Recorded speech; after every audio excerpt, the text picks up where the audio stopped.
the first panel that we're going to run today is focused on two of those four themes, which is sustainability and people practices and culture. And we're going to have presentations from two of our industry partners and then two of our project lead researchers. So in our first session, we have Dr. Ross Digby. Ross is the skills and training leader for Building 4.0 CRC, and he's also associate director for the Center of Energy and Infrastructure at Holmesglen Institute. Ross will be speaking about the skills and training program that we have at the CRC and through his position with Holmesglen Institute, who is one of our industry and education partners. Following Ross, we'll hear from Levi Robinson. Levi is the engagement officer for building and construction, waste and water, those sectors within Standards Australia. He'll give a brief overview on the ways that Standards Australia has been working to improve accessibility, transparency, and user-friendliness of the standards and the standards development process. So with that, can I please welcome Ross? Thank you, Chris. And I would also like to acknowledge the traditional owners of the land on which we meet today, the Wurundjeri people. Pay our respects to their elders, past, present, and future. And just keep in mind that we are working with finite resources of the lands they've looked after so well for so many thousands of years, and we need to consider that in the work we do. Okay, thank you.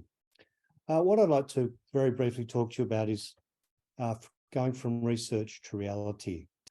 So at Holmesglen Institute, we have close to 1,900 different employers in the building and construction trades, and we have about 5,000 different apprentices, which gives us an amazing scope to be able to look at how new products are being implemented by tradespeople across a range of sectors, what issues they have, how we introduce change in new construction processes with those particular trade areas is another big part of what we need to consider. And finally, how do we get feedback from our tradespeople on the ground around why products that they've been asked to use aren't working properly, aren't being applied properly. And another big part of what we're talking about is the overall training system, the qualifications we offer. Are they fit for purpose in an age where we're increasingly moving to industrialisation?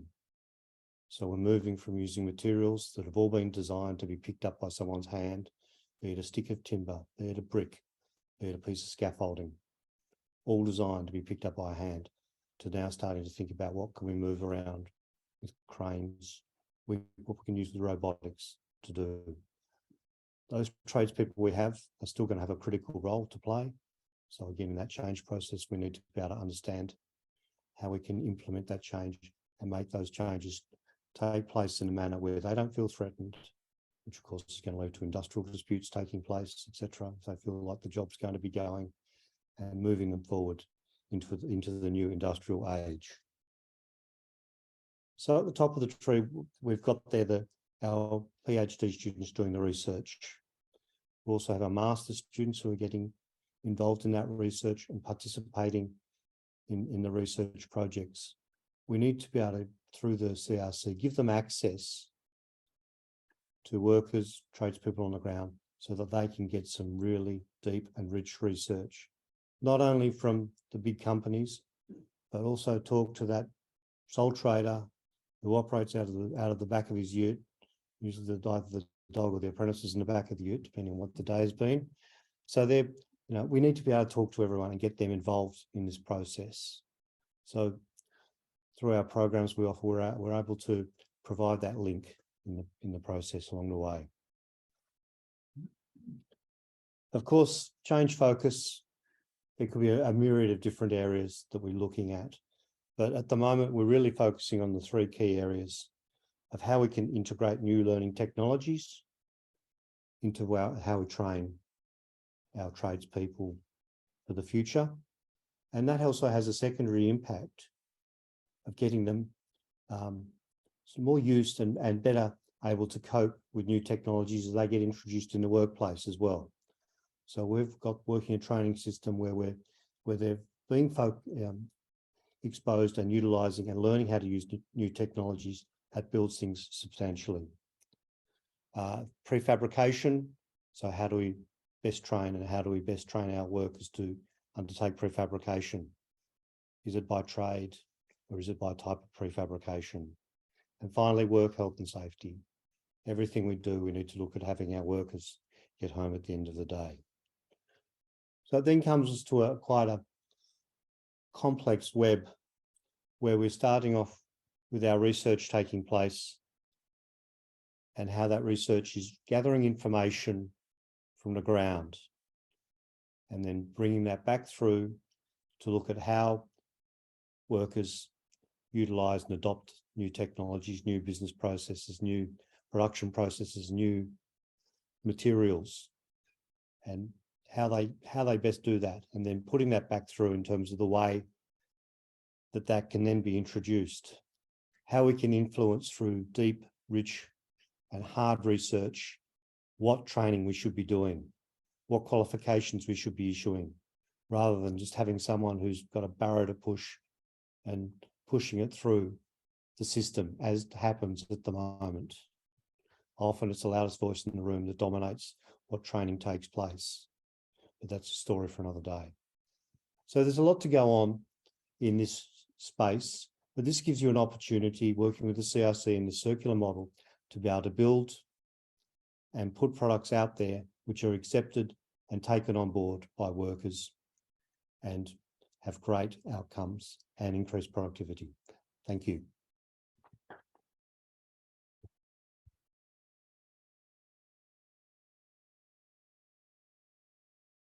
Thanks, Ross. So my name's Levi Robinson. I'm an engagement officer at Standards Australia. And I'd like to talk to you about all this technology and new construction methods that we'll see today, how they are practically implemented in the world of standards. So Standards Australia is 100 years old last year, and we're a not-for-profit independent non-government organisation, and we represent on ISO and IEC standards, and we're driven by net benefit to Australia, and our agenda is derived and decided by stakeholders, including research organisations. So, and we're a trusted partner of government, industry and community. So a few things that we've been working on at Standards Australia are accessibility and transparency and user friendliness. So, and this all, I guess, comes around in a circle and involves what we're talking about today. So I wanted to talk about briefly the proposal process and our new online proposal portal that we have. So Standards Australia have, if you've been involved before, you know that we used to work off a Word document proposal and get through, and it would be, I guess, impractical way of doing it. So we've gone to online, create an online proposal portal where anyone from the public can put forward a proposal for a change of a standard or a new standard, an amendment, etc. And this allows the proposal stage to have a lot of transparency. So a part of the proposal stage is process is that we reach out to stakeholders of all areas and ask for their input, whether they support or don't support the proposal for change. And with this new proposal portal, we can see all the comments that that have been put forward, all the support, and everyone can access that as well, so to see what's going on. So that's one area. And also we've been working on accessibility. So we are in a pilot stage at the moment of a reader room where you get limited access, but at no fee. This is for non-commercial use. And also, which I didn't have a slide for, is that we have subscription sets for standards. So that is, so you might get the NCC primary reference subscription set rather than just purchasing one. And then there's also several of those, and happy to run through a few after the session. So that's a couple of things, and I look forward to seeing all the innovations, and I think we're going to do questions after. So thanks for having me. Thank you. Thank you, Levi and Ross. And so now we'll switch to inviting our academic partners, research leaders, to provide a brief presentation on a couple of exciting projects. Firstly, we'll have Dr. Victor Bunster. Victor's a lecturer in architecture, construction and technology, and fabrication within MATA, the Department of Architecture at Monash University. And he'll be speaking to you about Project 11. Maybe I should just leave it right there. Just kidding. But I'll let him unpack what Project 11 is all about. And then following Victor, we'll have Professor Mel Dodd, who's an architect and urbanist, and she is the head of architecture at Monash as well. And she'll be presenting project number 35. And so can I invite Victor? Yeah, thank you, Chris. My name is Victor Bunster. I'm going to talk about Project 11, as you mentioned. This is environmental credential for building technology platforms. This is a project that we are doing in Monash together with the Donovan Group. But today, this project involves multiple factors and multiple variables of digital platforms for building design, and we are going to talk about a particular issue of that project focused on assessing the environmental impacts of digital platforms for building design in a specific. So we have seen a massive growth in the adoption of digital technologies in the construction industry. And one of the tools that we are trying to implement and to make more massively adopted are platforms to inform building design. Two case studies that we are assessing in this project in particular are Utecture. This is a tool that allows builders to streamline a housing development process by incorporating the users into the design of the buildings. The other platform that we are exploring in this project is AirBuilder. This is a tool for structural designers that helps them to explore multiple design iterations in a quick manner. So basically what these tools allow people to do is to streamline parts of the design process by reducing the time. And that results, of course, in reductions in costs. What we're trying to do in this project is to see if this reduction in time also has an impact on environmental, it has a potential benefit in terms of environmental impacts.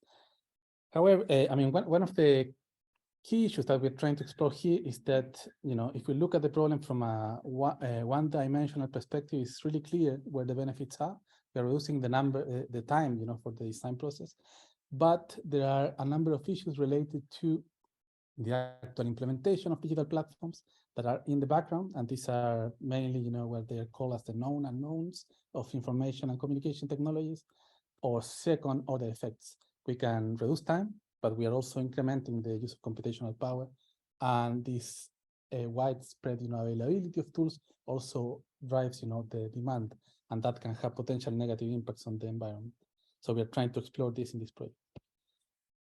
How we did this, basically with a methodology called environmentally extended input-output analysis. This looks at the different economic transactions of a macroeconomic system and tries to use these different transactions to map the environmental flows within that economy. So we use this mapping of the Australian economy to modify a number of flows within the system and try to emulate the actual impacts of digital platforms in the complete building sector. So one of the problems of this type of approach, for defining different scenarios, is that input-output tables need to be balanced. So you don't, it's not, enough to modify a couple of factors, because that would, completely break the logic of the system.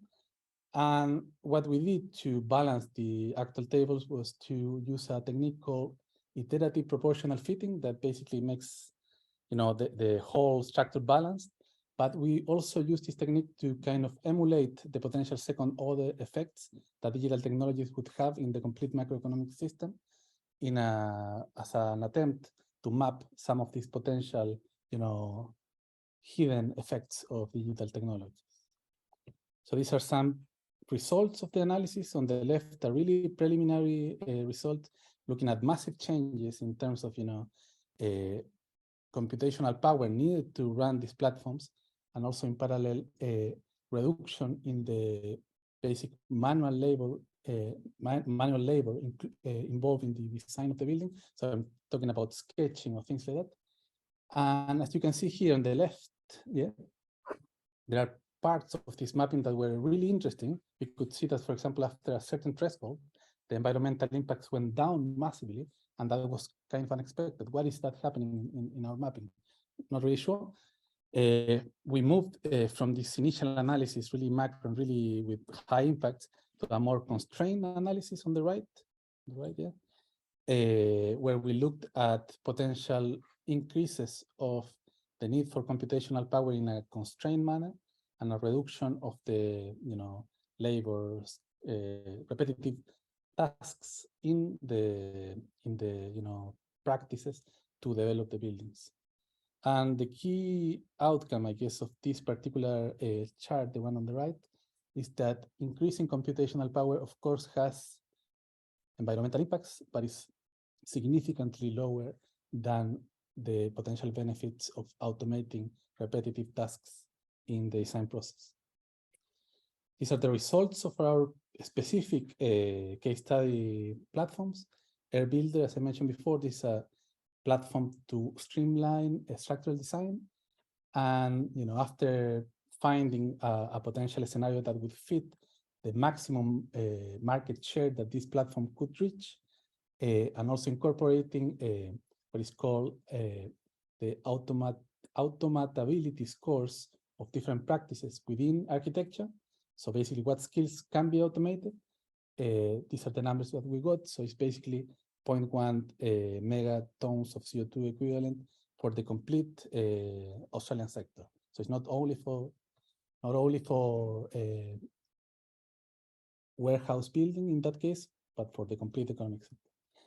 And the same for Utecture, we found a 0.6 megatons of CO2 equivalent reduction after our maximum possible, potential scenario. It's a maximum theoretical impact, not, something that is easy to achieve. But now, I wanted to close with a word of caution, I guess, about the limitations of this analysis. The IPAT equation basically says that environmental impacts of the human population or humanity, are related to three main factors. The first one is, population. Second one is affluence, and the third one is technology. In this case, we're looking only at modifying technology, and we are assuming that population wouldn't be impacted by these platforms. If we don't take into account affluence in the analysis, this analysis will be highly constrained, and they are right now. So that's basically what we're planning to do in the future, which is a bit difficult, so haven't done it for now.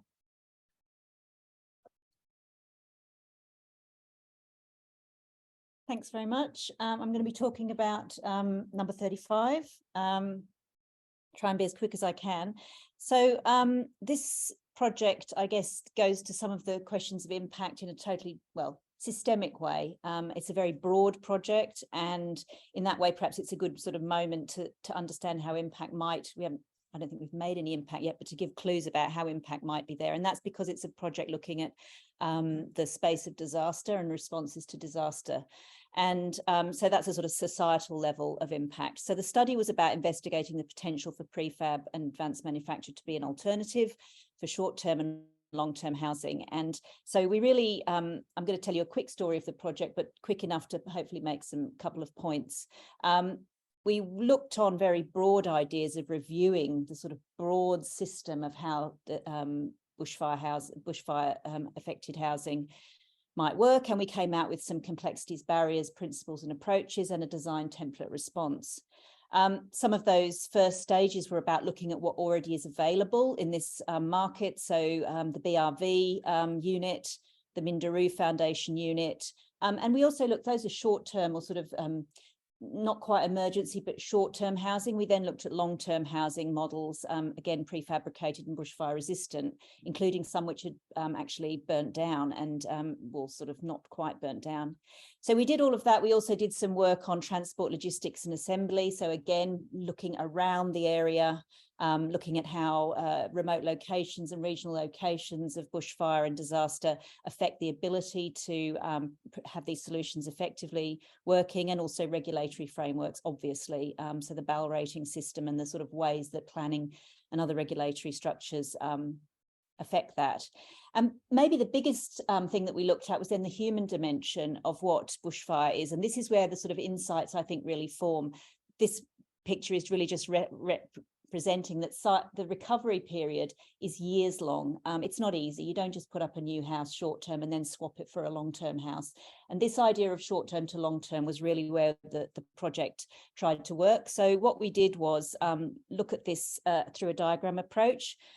We sort of drew on Bernhardt's multifactorial diagram as a foundation, sort of understanding that the home industry itself, production, distribution, has a set of particular systemic domains that it needs to address in order to be effective as solutions. And then we looked, I guess, at the next level of complexity that bushfire and disaster affected areas bring. And so that idea of the system, the whole of system and the broader environment really chimed with our project. And we understood that the related contexts of disasters are really messy and extensive. They include building code regulation, highway regulation, finance, land use, taxation, transportation. And so what you're seeing is the inside of the system, of the sort of normal housing, prefab housing system issues, and outside in these pink are the sort of extra complex. So any solution is only going to work if it can start to understand these. And in particular, I think the ones that were really important to us are the ones at the lower left, time and community or people. So what we really did was map out the idea that time is critical and how a short-term piece of infrastructure for an emergency recovery situation could move and slowly implement into a longer term. So these drawings really take us through that idea that over time we might end up, in a 3 to 6 month recovery pod situation, that we might then move incrementally into a longer staged and bigger dwelling, and that eventually that might swap over into a permanent planning application for a house, using the same incremental system and lead to a long-term housing solution. So I won't go into detail in a way about what that solution was. Suffice to say, though, that it was about understanding how incremental parts could grow to form a home. So it was a 4.8 by 4.8 module. So it produced in a way a sort of loft area within its single form. And so in this situation, you can see how that loft provides for an immediate sort of emergency module that might have living at the bottom and a sleeping at the top. That's set out there in plan in terms of how that might work. The materials are dealing with some of the economic issues, including affordability and fire resistance, including various forms of screening on the outside for BAL fire zone ratings. But what we also did was then look at the multitude of ways in which a module that simple could incrementally form long-term, really dignified and great housing solutions. So these are some of the ways that module could expand in a linear way, expand to form a courtyard or house, or even into sort of broader expansions. So I guess in conclusion, this idea is untested. It's probably would love to move into a more impactful second stage. I think so far, I've spoken on ABC Melbourne with Virginia Trioli about this. So we know that this is a really timely moment for these sorts of solutions to be taken seriously. The short term to long term seems really critical because of the levels of suffering that people have had and living in for years in short term recovery situations. We've also had people approaching us from the Social Recovery Reference Group, which is part of the New South Wales Reconstruction Authority, also from Department of Planning and Environment New South Wales and Department of Families, Fairness and Housing in Victorian Government. because this is the idea of the trauma and social impact of recovery is as important as the technical. So in that sense, this project is sort of waiting to have its impact, but also an understanding that systemic impact is a really complex field, and something that this project can contribute to. Thank you very much, Mel. And can I invite all of our panelists to join me on the stage? And so, thank you very much. So we've got about 17 minutes, or 16, I should say, before we get to our break, where we'll be focusing on demonstrations and the exhibition. So I guess just to try to unpack a few of the themes, and maybe to just go back to Ross to start, perhaps. I guess it's kind of an open question. Could you characterize what you see in a place like Holmesglen, with kind of the next generation of workforce coming through, and what their sort of attitude or openness is towards, in terms of I guess embracing new innovative approaches? Are they coming in with kind of preconceptions about what the building industry is, and do you have to kind of help to reshape that, or are they quite open and receptive to new methods, which then obviously can build upon some of the things that were also presented here? I think when they come in, I think we have to first of all acknowledge they're all digital natives now, and they're comfortable with technology and how they can use technology. First, I think it's important that we provide them with a roadmap around their career. One of the things that is really important is the conception that once they're in a trade, they're going to be in that trade for their life. We need to break that down and show that pathway through for them at various different stages in their career. They could be moving into other areas, and move away from this focus that you're a carpenter, you've got this specific skill set to measure, to cut and to join. We need to also provide them with a range of other skills which will enable them to adapt and adopt to new technologies, adopt to new roles, and see that as being how they will progress through their career. I think that's the three key things we need to come out of that. Very good. And I guess related to that, so Levi, the thing that really jumped out at me from your presentation was the word transparency. I think this idea of how do you unlock, how do you open up access and ability to gain the kind of knowledge and information that we need to make these kind of collective advances. So you've got a group of digital natives that can readily access things, and they're not going to see technology as kind of a barrier, and so on. How are you finding, I guess, the uptake now that you've tried to make just the standards more open and accessible? And maybe it's kind of a segue in thinking about how does that link in with our educators that are the other two educators that are sitting on the panel in terms of that kind of interface. That's a great point. So we are in the process of, because the online portal, and also we have an online public comments system now where in the standards process, before a document gets published, it goes out to public comment where anyone can put in a comment. So, and all of that is going online as well.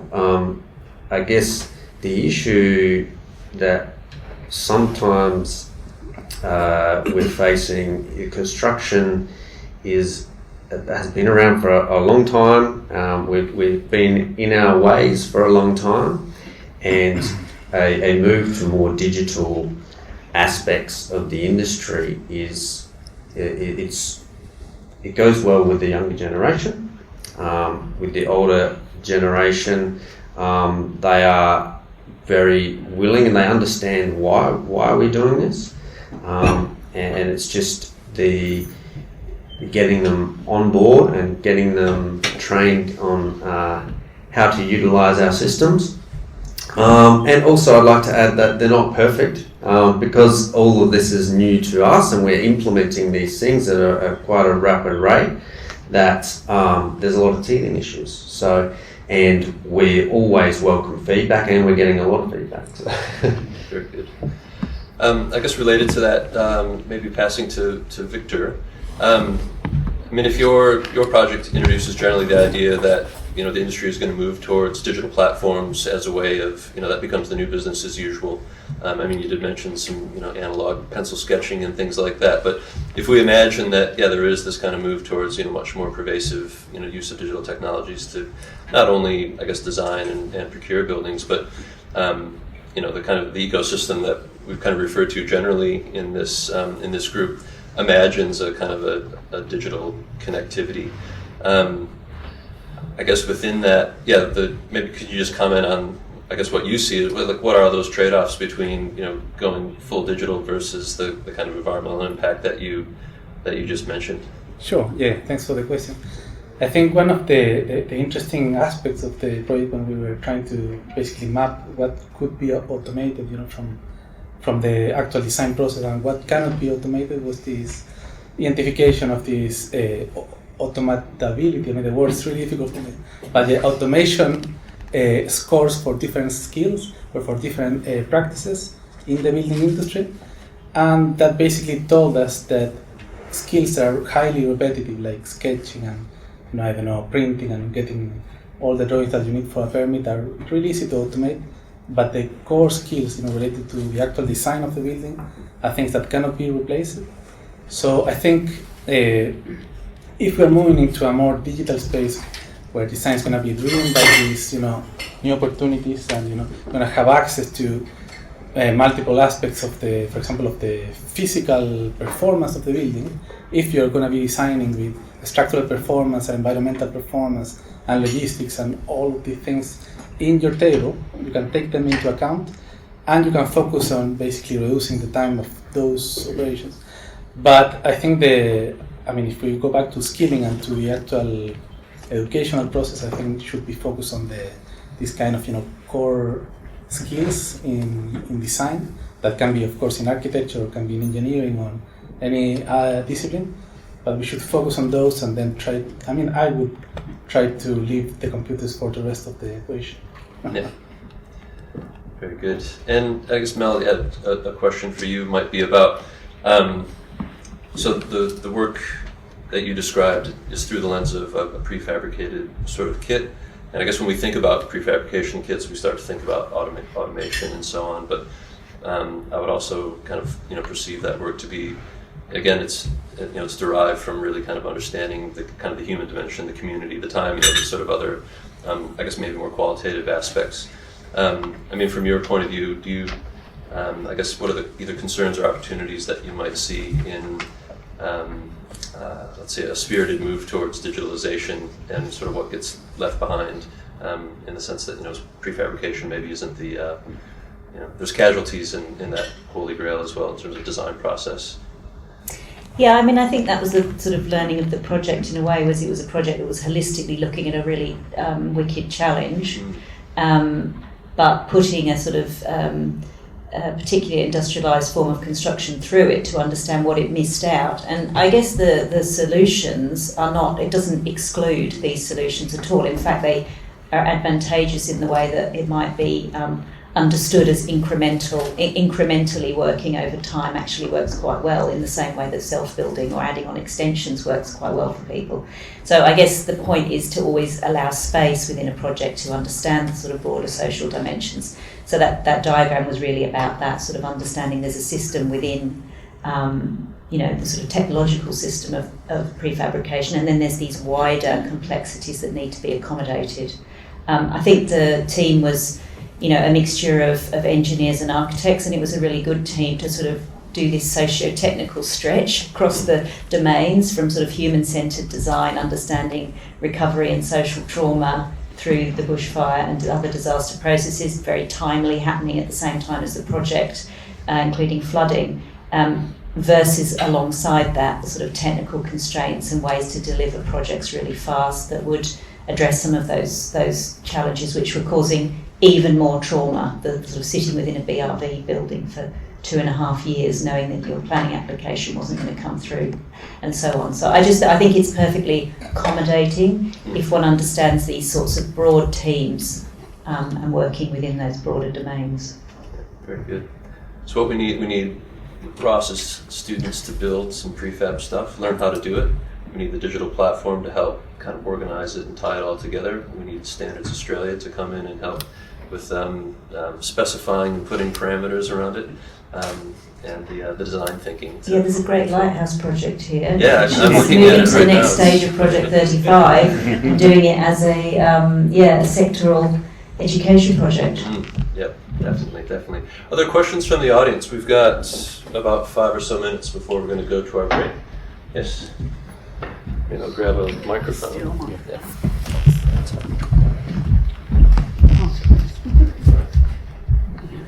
Good morning, John. My name is Shan Kumar. It's a great presentation, as Levi, and well, it's my question to both is about regulations. I think if you can't break the barriers from the regulatory body, we cannot do anything of this one. So it's a great idea and perfect idea, and digitalization of the code of practice is very important. It has got to just not the digitalization, it has to go through the engineer where he clicks where the amendments or whether it is the supplementary comments. It should connect everything. I know Levi, he knows everything about that one. So the regulations and the barriers, if I take that National Construction Code or anything like that, we have to first look into that. Yep. That's my comment. Excellent question. My response would be Project 21, which is a project that's in development and we hope to launch soon. But maybe just before we go to the next question, anybody want to speak to the regulatory frameworks and your experience in relation to that? You go. I was just going to say, no, that's a good point. It's important to allow innovation, but to do it in the right way, not just running forward for the sake of running forward, because then issues arise and then you end up going backwards. So that when it comes to standardisation, I guess that while in regards to the proposal process that we have is allowing anyone to put forward these changes in standards. So if there are innovations that we are working on, then that a uni might be working on, etc. And then we put forward to the committee and to stakeholders and see what the entire sector has to say about these innovations before we leap into just doing something. That's important. It's not to say that we want to hold innovation back at all, but there's just a certain way that I guess it should be done. I can be quick. I was just going to say yes to the comment. It's really important, and the issue of the incremental approach really brought up in a way the issue of our researchers. We weren't able to deal with that issue, which is a knotty problem. How do you transition from a short-term dwelling to a long-term dwelling in a bushfire rating zone, and all of the complexities of that? It feels like that's the first thing that you'd have to deal with in order to make any change. Mel, first point, yes, we should definitely do a lighthouse project that utilises the really valuable research that you and the team have put together. I think it's an incredibly nuanced approach that you've done. And my question to you is, how does that make you feel, or how does it make you feel and your team when you see events occur and announcements being made in the media all the time that 200 and 1,000 and 100 of these housing units are going to be deployed, and when you know it's so complex and when you've mapped all of that out and then you see the kind of photo op, I guess, approach that we see in the current national media, what do you think about that? Yeah, I mean, it's frustrating to be in a way slightly on the back foot. So the sort of, I think it's just as simple as that. It is a complex system approach at the same time that what seems to be acknowledged within the sector is that all of the money is spent on the emergency response and not enough on preparation toward the next one. Therefore, putting research and development time into really good systems that could have proof of concept and be developed over a longer period. So that's acknowledged by all of those recovery agencies as a problem, at the same time as they're falling over themselves to work out how they could get a solution. So really, really troublesome space, but one that the sector really needs help with, and I think it would be another great place to go with a project because they're desperate. Very good. Maybe one more question before we break. Corey Williams, Master Millers. I've probably got one for a few of you. The first one, Levi, I'm wondering in your research about the standards and the digital access and use, whether or not any research has been done about the that being behind basically paywalls for people accessing NCC related standards, that sort of thing, if that's relating to the reluctance. One. The other one, Mel, sorry, about is it possible to hook into some of, say, the Commonwealth gangs to for the buildings that have been built there to get your pods being rolled out so that we could get a bank of them? And I agree with both.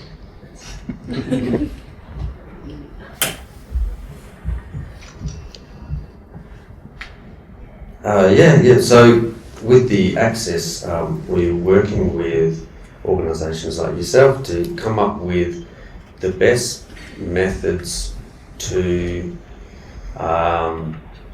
so for example, our small business sets that we're working on, it's very itemised, so it's not like, okay, you need to go get a whole range of standards you don't understand, or these ones that that don't apply to you, etc.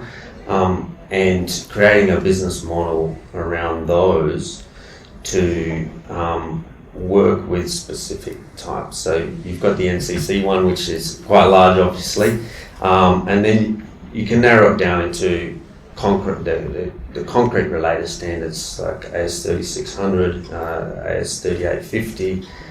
So if you're working specifically with concrete, then these are your standards with waterproofing, and that's just to name a few. So we're really trying to make these accessible ways for all types of the sector, including mums and dads who are non-commercial, and that's what I spoke about earlier, is where if you have a builder working in and you're in a bushfire prone area, and you just want to you're a mum and dad, and you're like, okay, I want to see if my builder's doing the right thing, or where you want to check out the standard for non-commercial use, then 3959, which is construction building bushfire prone areas, is available to that person, limited just to have a look at no fee.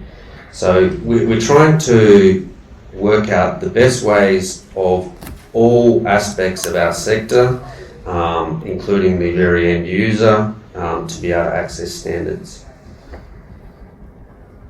Thank you, Levi. And I don't know if you wanted to acknowledge yes, that would be great for the Commonwealth Games. No, thank you for that question. Look, we might draw a line under that session right now. Can you please help me thank Ross, Levi?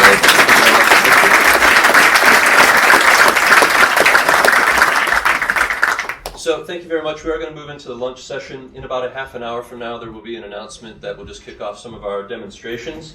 In the meantime, I would just invite you to have a look at the partner videos. We're going to have videos up around the exhibition area from the Green Building Council, Master Builders Association of Victoria, our Project 1 e-planning and e-approvals study, and also partner video from Verity, and a PhD prototype high-performance engineered wood products that I would also ask you to have a good look at.